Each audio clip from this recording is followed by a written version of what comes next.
আসসালামু আলাইকুম। সবাই কেমন আছেন? এই দেখেন, এই ক্যাকটাস গাছে কি সুন্দর যে ফল ধরছে। এগুলোর ভিতরে কিন্তু প্রচণ্ড পরিমাণ কাটা। এই যে ক্যাকটাসের যে ফল হয়, এগুলোর ভিতরে প্রচুর পরিমাণ কাটা হয়। কিন্তু এই ফলগুলো ভাই পাকলে পরে এত মিষ্টি মিষ্টি হয়, যা বলার মতো না। এই বড় বড় ক্যাকটাসের, অনেক বড় বড় ক্যাকটাস গাছ, এদিকে আরও অনেক আছে। কিন্তু এ পরিমাণ মিষ্টি হয় বা এই ফলগুলা, যা বলার মতো না। অনেক ফল ধরছে, প্রচুর পরিমাণ ফল ধরছে।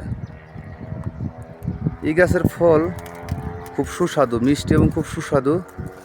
এগুলা একবার যদি কেউ খায়, তো অবশ্যই জীবনে আবার চেষ্টা করবে ট্রাই করার জন্য, যে আরেকবার এই ফলগুলা খাবো আর কি।